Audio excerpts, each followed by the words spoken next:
You are listening to Claret and Blue, an Aston Villa podcast brought to you by Birmingham Live.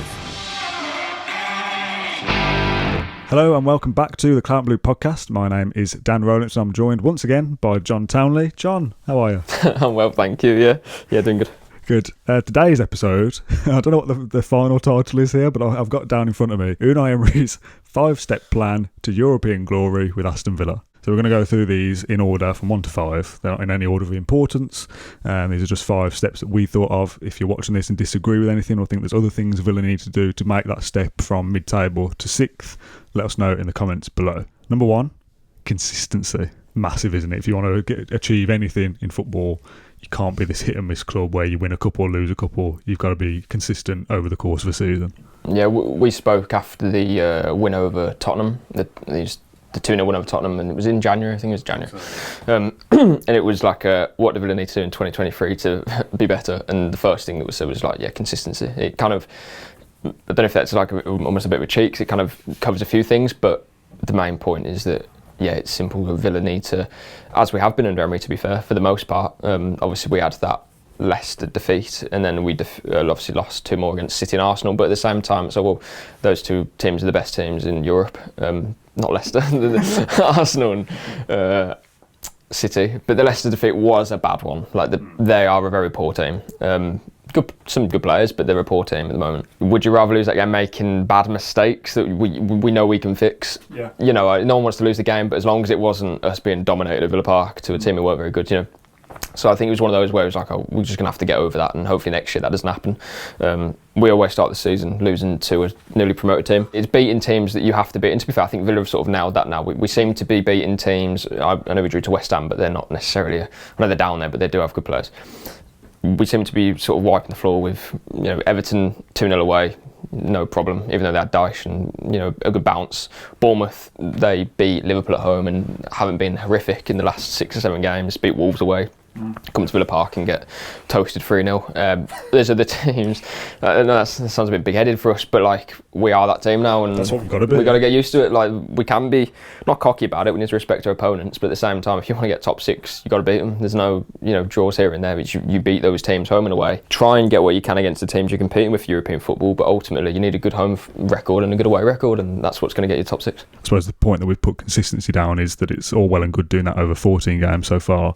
You've got to do it over the next 10 or so games left in the Premier League, depending on when this comes out and if there's been games played, and the following 38 games next season. You've got to be more level across the season rather than so up and down. We're not going to go a whole season unbeaten, but we lose to Leicester, and then it's like, well, how are we going to react? Well, it's City away, it's almost a bit of a write-off, let's be honest. But then Arsenal at home, we did react well, and if that isn't Arsenal, we beat them, or we probably should have beat them when it is Arsenal. So I think it's encouraging that we have been consistent under Emery, and even when we haven't got the results that we wanted, like Liverpool, for example, at home, 3-1, that wasn't we probably should have done better there, and then the week after we bounced back, and so it's we have been consistent even when we have lost a game, because you will do that in this season, right? We have reacted well, which is encouraging. I think the only sort of question mark, and I don't want to sort of spend too much time on it, but Emery has usually started well at his clubs. I think then it's a sort of thing of, will the players still want to do what he wants? That's the sort of, not fear or worry, but I don't think we're going to, for example, if we take our last 10 games, if we did that again in our next 10 games, we'd probably get Europe this season.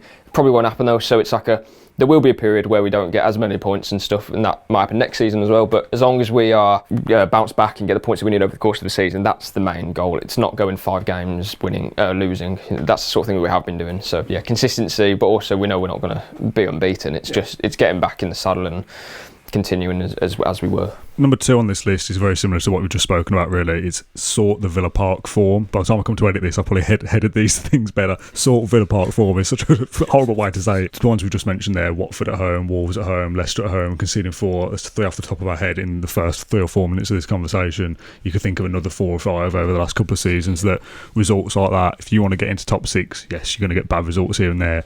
But at home specifically, that's your fortress, isn't it? That's where you want to be winning 10 games at home or something, getting the bulk of your points at home. That's what it should be.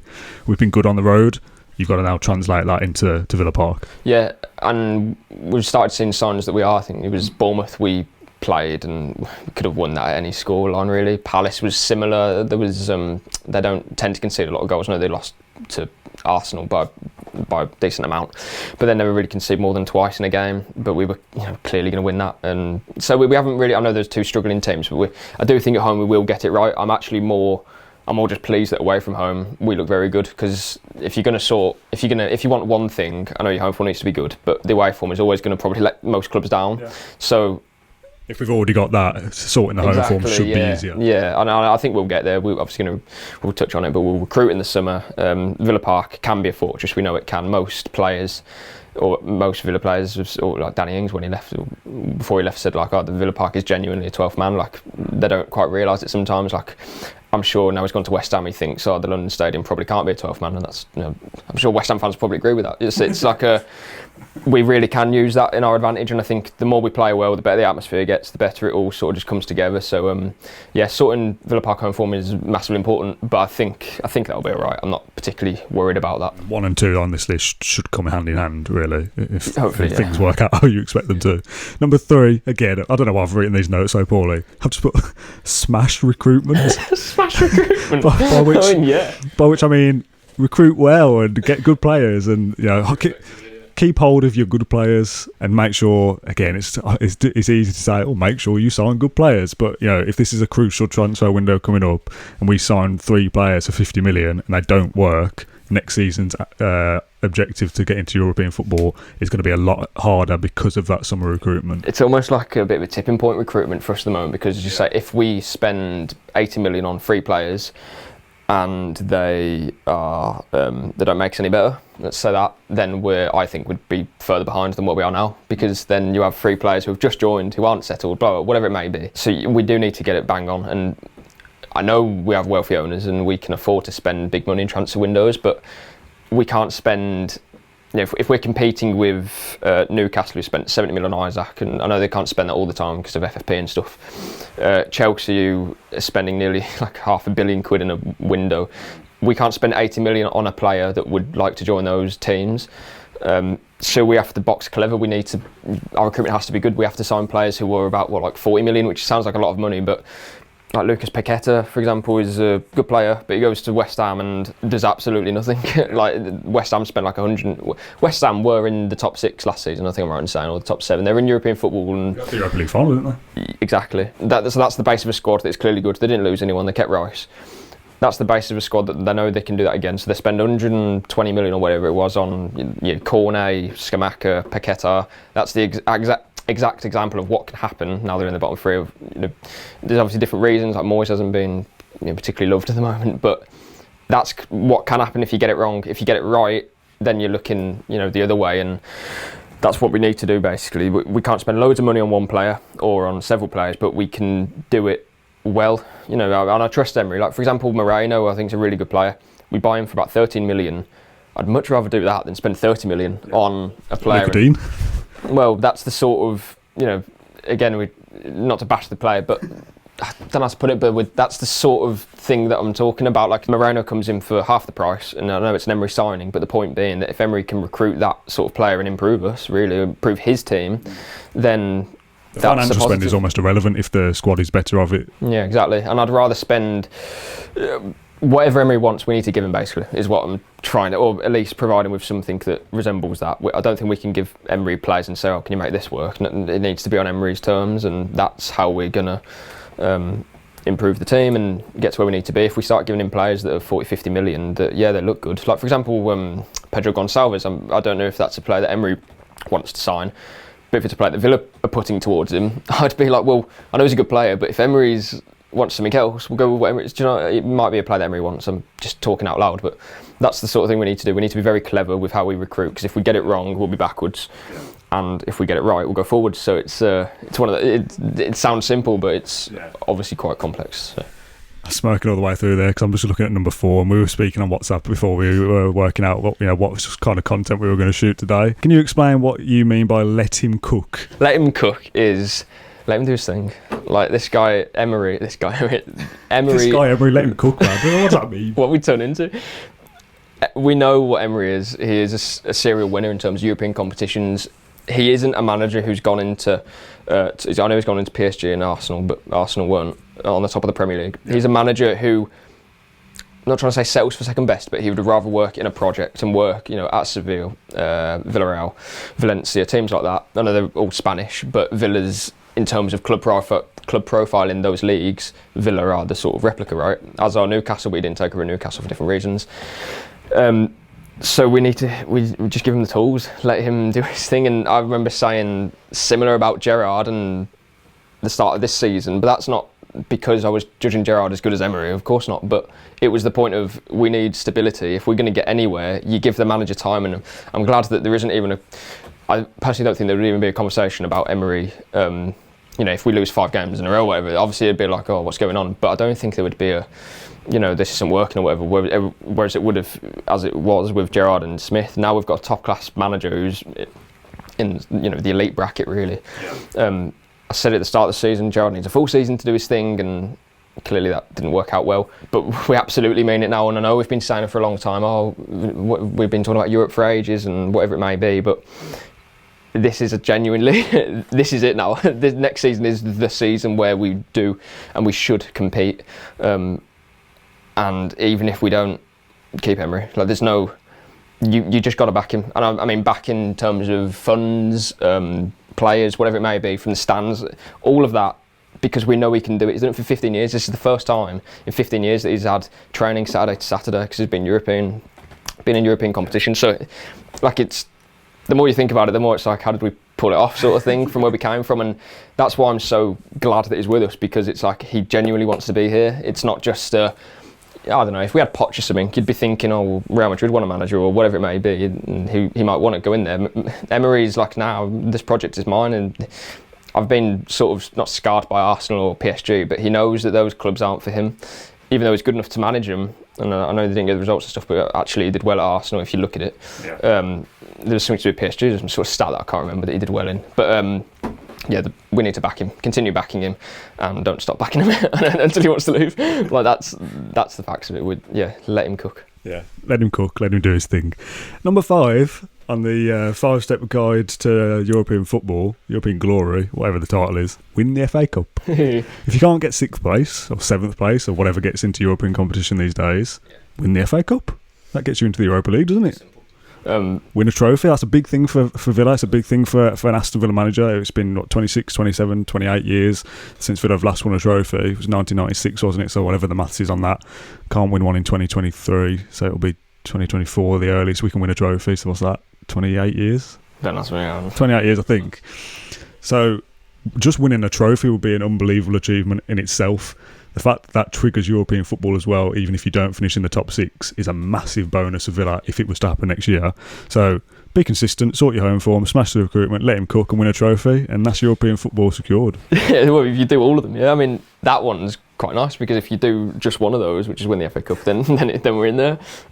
Obviously, we want to have a good season as well, as a league campaign. But obviously, winning a trophy is winning a trophy itself. But to get into Europe, it's quite literally a plan to get into Europe. Would be winning the FA Cup, or I think the Carabao Cup would get you in the conference, maybe.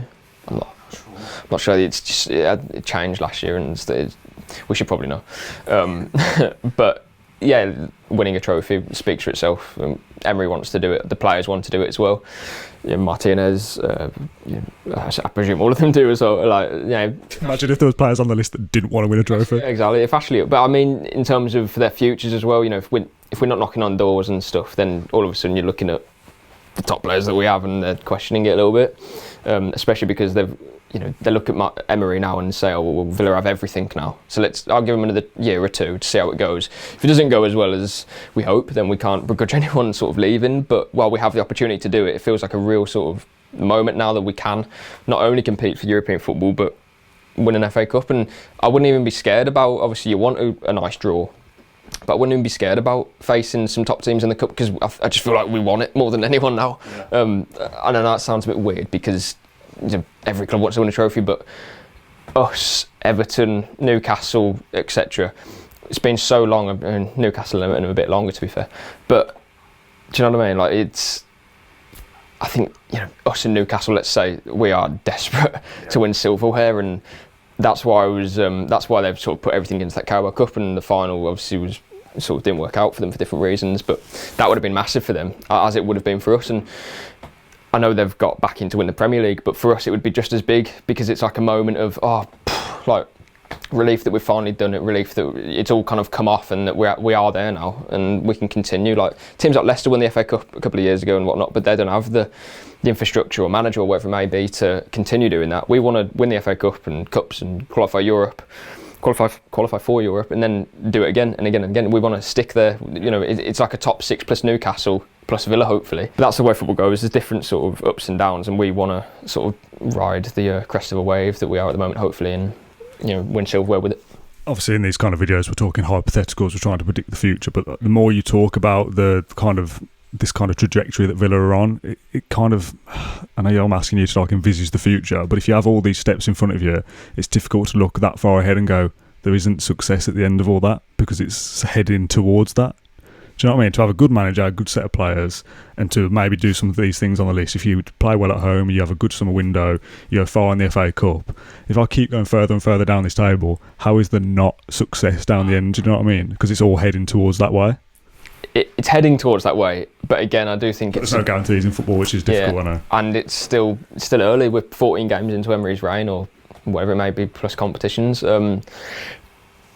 I think really you want to pick out the main points in that list, like what's going to make us more sustainable in terms of competing for Europe all the time, not just once or twice like West Ham did and then fighting relegation, or Leicester. Wolves, exactly. And that's the battle that we're trying to play with. I think we have the infrastructure and stuff to make that work, and we can stick there, but that completely relies on recruitment for me. Like I do think that home form and consistency, that sort of stuff, that will come with better players. I feel like all of that comes with recruitment, and our squad is good enough to compete for European football, maybe just because we've shown over the last 11 so games that we can, and we could do this season if we continue that. The added bit of quality in 2-3 positions, that's what's going to make us genuine contenders consistently. And recruitment this summer, then next summer, then the summer after that, it's a continuous thing, and that's why it's so important. I think everything else comes after that, if that makes sense. Yeah. If anything, everything that comes after, let him cook. Yeah, true. I mean, yeah, that is the title of the piece. But yeah, recruitment's massive. We need the players that we need, the players that we're going to bring in. They have to be not just good enough, but good enough to fit into Emery's system, how he wants to play. That's the key thing for me. It's not just buying name a 20-goal striker or whatever it may be. I don't know, i.e. Tammy Abraham, who I know hasn't scored too many goals this season, but it's Tammy Abraham. If he's the striker we're looking at, well, does Emery want him? Yeah. Like, does he fit? Does he link with Watkins well? Or is it actually going to be a more diminutive player who's more like a winger, as we've played with like Buendia and Bailey? Like, what does he actually want? Does he want a striker?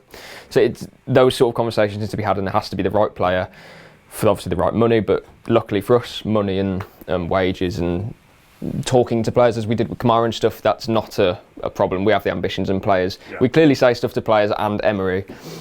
Here's the plan, and they like it. They don't just think, don't know, that's lip service. There's clearly something there. Recruitment for me is massive. We don't have to spend 150 million every summer. We can spend 80, and if 3 of those players are what Emery wants, then we are letting him cook, so it's fine. Right, that's our list for how Aston Villa get back into European football / European glory / whatever the title of this is. I feel like this has been a haphazard list, but the bulk of the overall points are there. We do need more though, because we were struggling, weren't we? I say struggling. We wanted to add a bit more to that list, so in the comments, I think we need to. Yeah, there'll be suggestions out there. People say, "What about this?" And we go, "Oh yeah, we probably should have mentioned that." So do let us know. Hopefully you enjoyed this kind of short form content that we've been putting out recently. Thanks, John, for your insight as ever. We'll be back with plenty more stuff on Claret and Blue, so stay tuned, and we'll see you again very, very soon. Thank you for listening to Claret and Blue, an Aston Villa podcast. If you enjoyed today's episode, then please do let us know. We love hearing your feedback. We'll be back soon with another episode, but until then, up the Villa.